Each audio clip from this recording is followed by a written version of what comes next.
everyone. I Hi. am Karen. And I'm Mae. And we are from Boomers to Gen Z. So to follow up on our conversation last week, we are going to talk about the second resolution that Mae has set out for herself in 2024, which is improving her finances and how to manage her career trajectory to for the long term.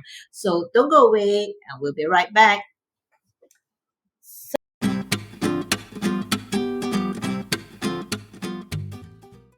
Yes, tell me. One of the big goals for me is I wanted to level up my career.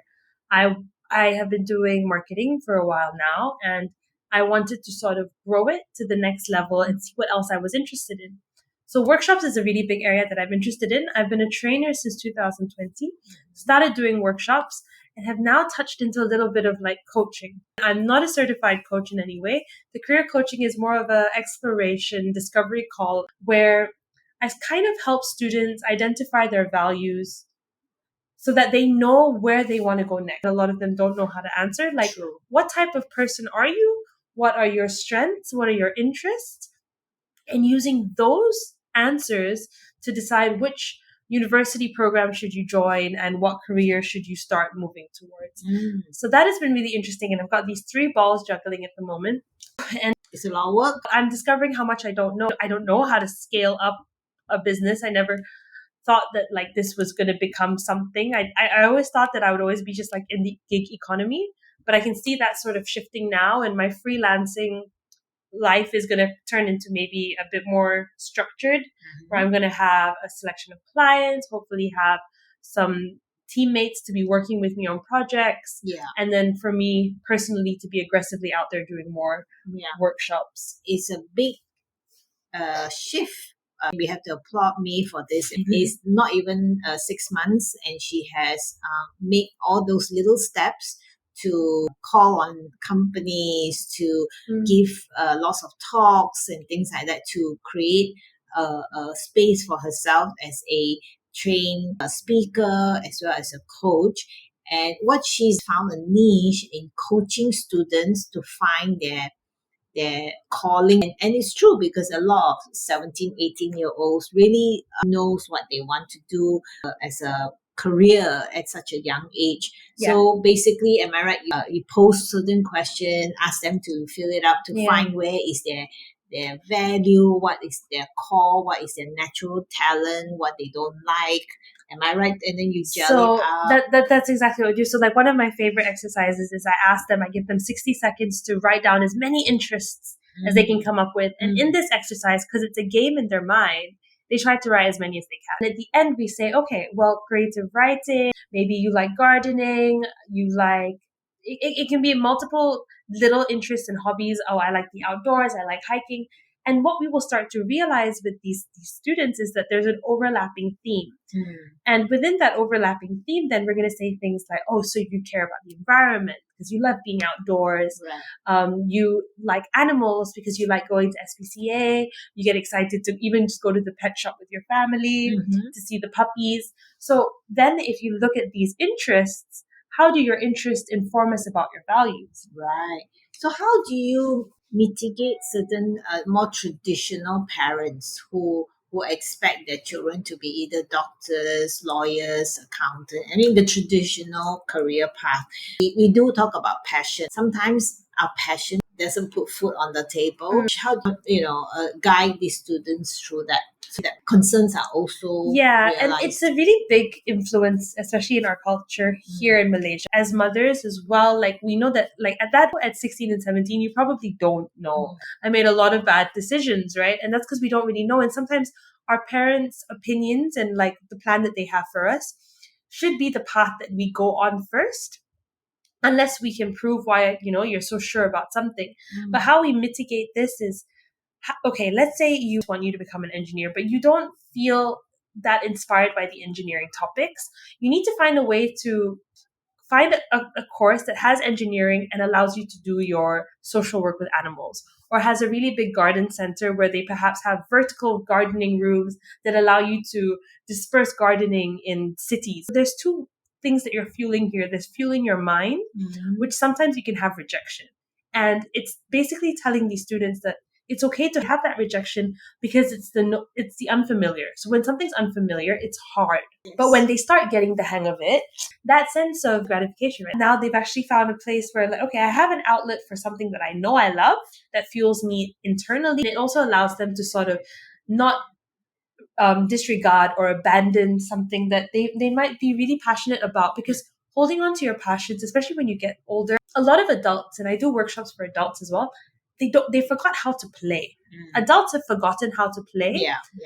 But when adults start playing, like when we tell them to start doing finger painting for like an exercise, a lot of the time at the end of the workshop, they're like, oh, I continue my painting. As we're cleaning up the workshop space, all these adults are staying back. Right. And it's because they're so deprived of play. And for the longest time, they haven't tapped into things that really just make them feel good. Yeah. It could be the simplest things.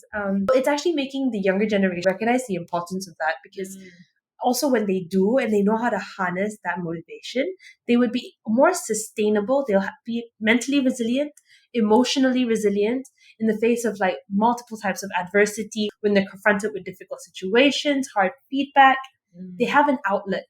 True. As parents should really listen to the advice of Mae here, is because if you force the child to take on something and without an outlet where they can enjoy something, you are depriving them of a chance to have an outlet. For example, like if you want your child to be a doctor, but he or she may actually love to sing, it doesn't hurt her to be a doctor and maybe do singing classes once or twice a week, and just have an outlet where she finds joy in it, because it will only enhance her career. And when things are hard, or maybe she's having difficulty to cope with the emotional stress and the workload, that whatever, she has an outlet to go to where she can sing her heart out and be herself and do something that she enjoys. Important even for adults who are in a working situation where we have all these responsibilities and obligations. What's the harm of taking 1 hour a week to do exactly what you like? Like for our friend here, Kai, who is the founder of Groove Malaysia. Now she's a human rights advocate. It's a very intense job. You're dealing with a lot of issues. She founded this, and she danced, and it's the way to dance away her stress, to have a good workout, to meet new people and have just pure fun. And it's something that doesn't hurt anybody, and it gives her motivation to go back to work and deal with the people that she's helping through, human rights. These are things that we talk about, and why I brought this up with the resolution for me is that right now she is at that crossroad. She's trying to figure out. She's spent about the last 4 months building the career, and she realized that she has to now pivot and readjust her goal, which is fine, because resolutions are not finite. You have to change and readjust so that you can keep achieving the goal for the rest of the year, correct? So these are the things, and I want to take this opportunity to also talk about the 5 emotional roller coasters as to why people ditch their resolution. When you hear that from Mae, you understand why we go through this. These are the very typical emotional roller coaster that I won't take credit from this. I did hear it from Rob Dow, and we talked about the first thing is that the uninformed optimism. So like Mae started going maybe of beginning of the year, say, I want to make 1 million this year, and I want to do all these things. And when we make those declarations, at that point, we probably don't even think of all the how, and we don't look at all the obstacles that's going to come your way when you to get to that journey. So like when I started, I would say, I want to do events this year, and I'm going to do 2 events, one here, and I was just setting all these goals. And then the second phase is what we call informed pessimism. Now, this is the stage where most people will start 50%, 50% will actually give up already, because this is where you start to have your roadblocks. Maybe you realize that, oh my God, I need 24 hours. I can't do all these things on my own. Or oh, I hate dealing with this client because he is so difficult. For my case, I could not find the best location. Everything was way too expensive, or I couldn't get the right speakers, or I couldn't get the right sponsors. So all those challenges, which actually about 40% people would actually give up at this point. And then the third is called the Valley of Despair, which is basically 90%, 80% of people will actually give up, because this is where either the momentum starts to flatline, whether it's maybe you notice that you're working 36 hours a day kind of thing, and you're flat out tired, you're not taking care of yourself anymore, or the fact that maybe there knows no one signing up for the event and nothing seems to work, whatever ads that I tried didn't work, you find everything start to flatline. Now in this scenario, a lot of people will give up, and this is the time where you really really need to have your why, the passion, the reason why. If your child loves animals, for instance, he will pursue it regardless, because it's just that pure love to take care, to be with those animals. That is the drive that will say, okay, this is where I need to pivot, right? So my why is very strong. I want this event because I am very, very passionate that I want to get as many women to advocate for their own health, but most of all, they must educate themselves as to what are the health issues that we face, how to look for those symptoms, what are the treatment available. That is my very strong why. So what is your why for yourself? So like my why for what I'm doing now is the fact that I'm actually making an impact and I'm helping. See, like I got very lost like along the way. So I think that's very personal to me. For me, I didn't have certain opportunities because of choices that I had made. So to be able to now analyze the choices that I could have made and help students and adults sort of like find that balance in the workplace and their careers. We spend so much time in our careers. Yeah. What I see around like even my peers and stuff. So like my cohort of students, they are just graduating now. So they will be starting the workforce now. Everyone's just so miserable. And when you're miserable, you make bad decisions in relationships. You make bad decisions in your families.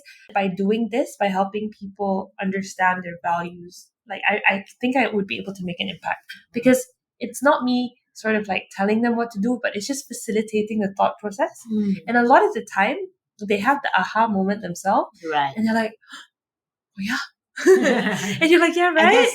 That's so fulfilling, right? Yeah. When they come to that realization. That's the reason why we, both for different reasons, we keep fighting to keep doing what we want to do, because we are passionate about my calling to keep educating women through their menopause journey, and that there's life after menopause, that kind of thing, and me trying to help younger people to find their path and career, so that they don't that they're always happy with whatever career that they are taking on. I think I want to add on to like summarize the both areas of my career right now, which I'm not going to let go of actually. So it's going to be the both sides, the marketing and the workshops.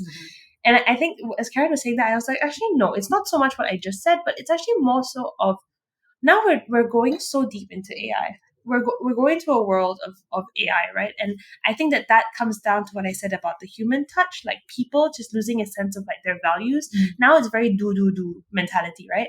And AI is to make our lives better, to make things quicker, but it shouldn't replace us. You shouldn't be a journalist just because you know the right prompt to churn out articles. That doesn't mean that you want to be a journalist. Side of things. And then from the marketing side, it's adding that authenticity to brands, keeping that human touch, which I think I enjoy the most part. I use AI all the time, but it's always that tweak. How do we just keep that humanness in these both sides of my career? Important that, as you say, with AI, we need to keep our humanity intact, the conversation, to help someone through a difficult time. This makes us unique in that sense, isn't it? So that's the third phase. So when you are at the despair level, you need to tap into whether it's your passion, your strong why, to keep fighting. And many people do give up at this stage. And the next level, the fourth level, is called the informed optimism. So when you get past that level, this informed optimism is where you realize that, oh, maybe I need to do this way and not that way. I realize that maybe I'm doing the wrong kind of advertising, or I am maybe the way I speak is different. I have to change it to appeal to people, to understand what the audience wants. And I'm sure for you, you're realizing that, oh, every time you do a talk, if I say this way, it makes more sense to the student and they understand, right? And that is your path where you finally get your success. So these are your 5 emotional roller coasters that we talk about a lot, because I myself have found in the past where when things get too hard, the pessimism, the informed pessimism or the despair starts to come in, but my why wasn't strong enough, I would give up and I'll find a new uninformed optimism, which means I'll find something new to dabble in, and then the whole cycle starts. Then you realize you're running around in circles, not achieving anything. Are you running around in circles doing the same thing but expecting different results? So that's the final question I have to give to you to think about.